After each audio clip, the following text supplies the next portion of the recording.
Kennedy, and I'm here reading to you from um, J.K. Rowling's book, Harry Potter and the Sorcerer's Stone. I'm reading the illustrated edition that was illustrated by Jim Kay.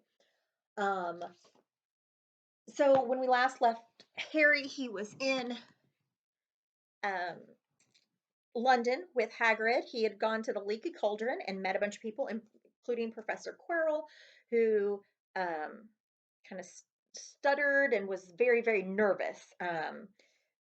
In his talking to Harry. And they're going to go to a place called Diagon Alley and go shopping for all of Harry's school supplies. So that's where we are. We're still in the Three Broomsticks. He's just met Professor Quirrell, who seemed very, very nervous.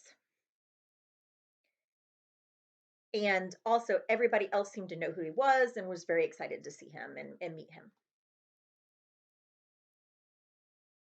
It took them almost 10 minutes to get away from them all. At last, Hagrid managed to make himself heard over the babble.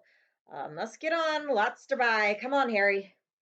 Doris Crockford shook Harry's hand one last time, and Hagrid led them through the bar and out into a small walled courtyard where there was nothing but a dustbin and a few weeds. Hagrid grinned at Harry. Told you, didn't I? Told you were famous. Even Professor Quirrell was trembling to meet you. Mind you, he's usually trembling. Is he always that nervous? Oh, yeah. Poor bloke.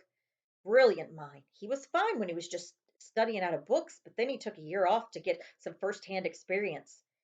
They said he met vampires in the Black Forest, and there was a nasty bit of trouble with a hag, never been the same since. Scared of the students, scared of his own subject. Now, where's me umbrella? Vampires? Hags? Harry's head went swimming. Hagrid, meanwhile, was counting the bricks in the wall above the dustbin. 3 up, 2 across, he muttered. Great. Stand back, Harry. He tapped the wall 3 times with the point of his umbrella. The brick he had touched quivered.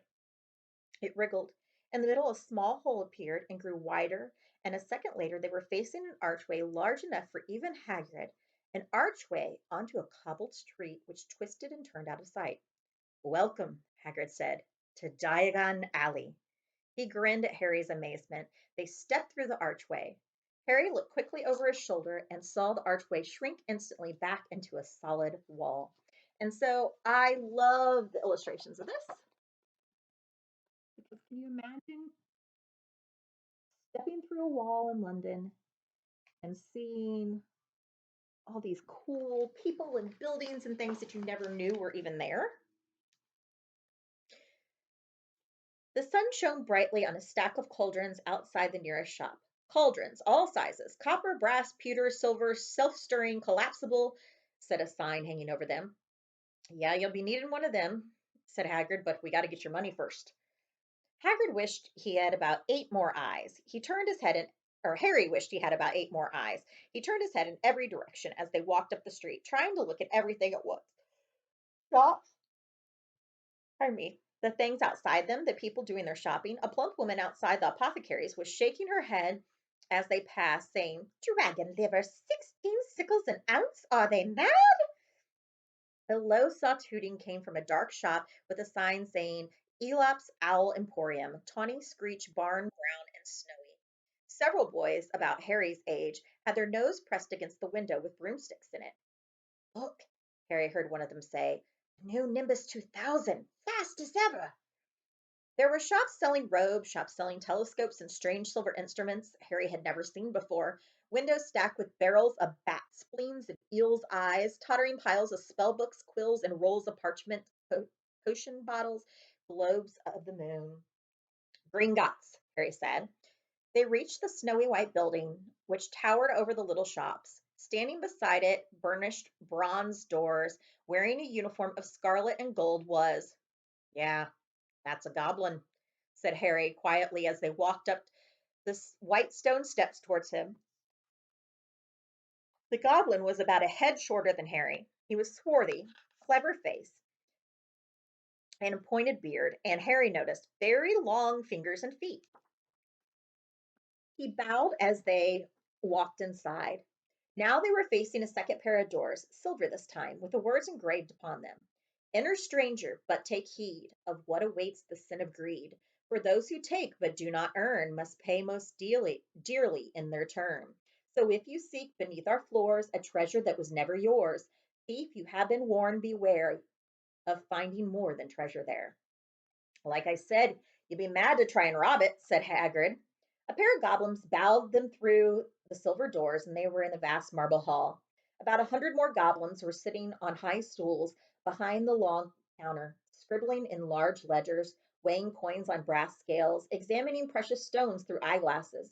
There were too many doors to count leading off the hall, and yet more goblins were showing people in and out of these. Hagrid and Harry made for the counter. Morning, Hagrid said to a free goblin. We've came to take some money out of Mr. Harry Potter's safe. You have a key, sir?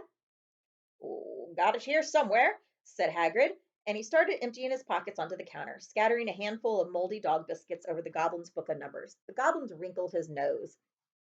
Harry watched the goblin on their right weighing piles of rubies as big as glowing coals. Got it, said Hagrid at last, holding up the tiny key. The goblin looked at it closely. That seems to be in order. And I've also got a letter here from Professor Dumbledore, said Hagrid importantly, throwing out his chest. It's about you know what in Vault 713.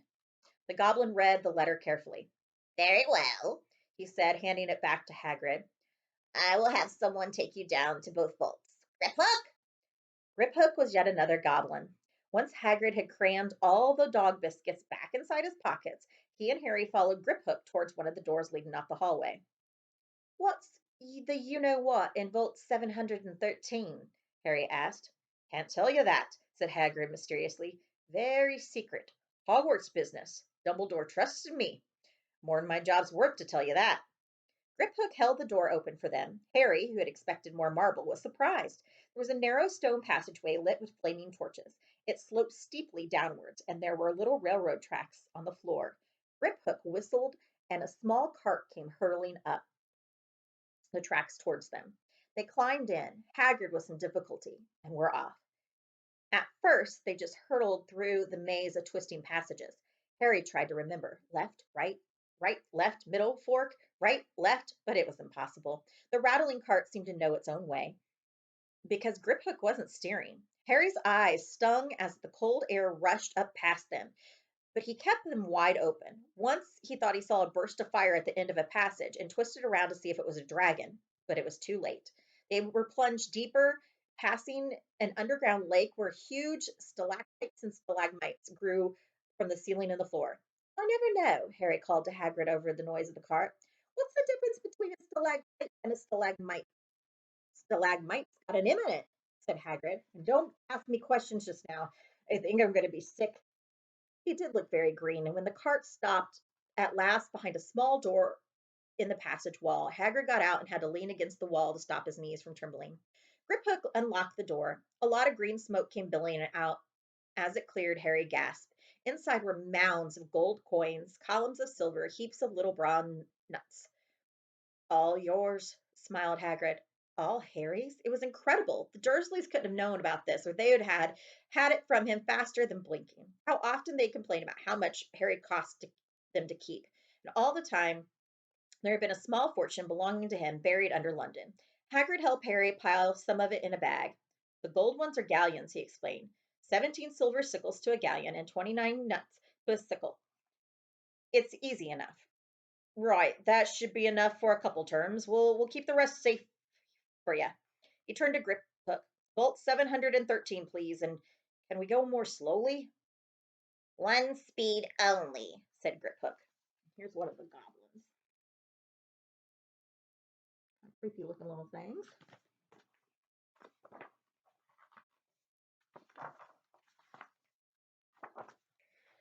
They were going even deeper now and gathering speed. The air became colder and colder as they hurtled around tight corners. They went rattling over an underground ravine,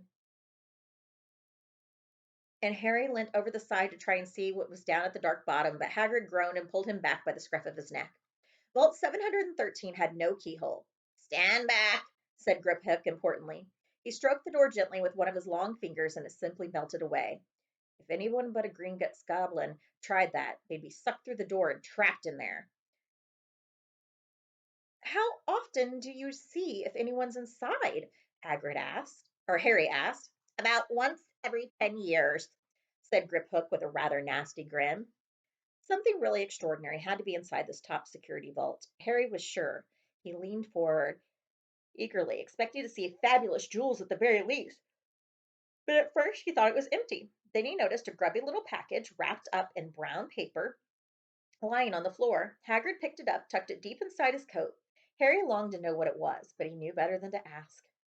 Come on, back in this infernal cart and don't talk to me on the way back. It's best if I keep my mouth shut, said Hagrid. One wild cart ride later, they stood blinking in the sunlight outside Gringotts. Harry didn't know where to run first now that he had a bag full of money.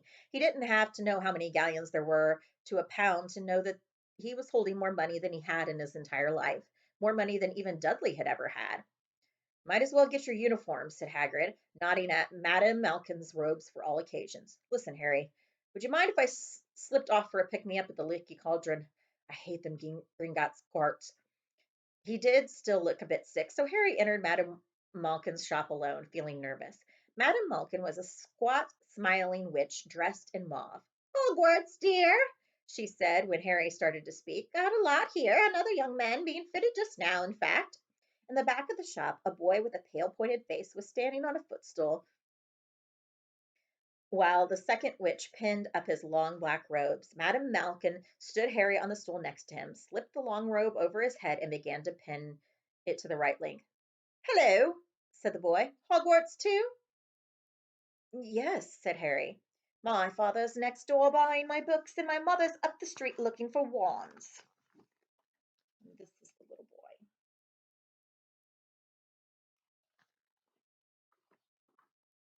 And we are going to stop there for today.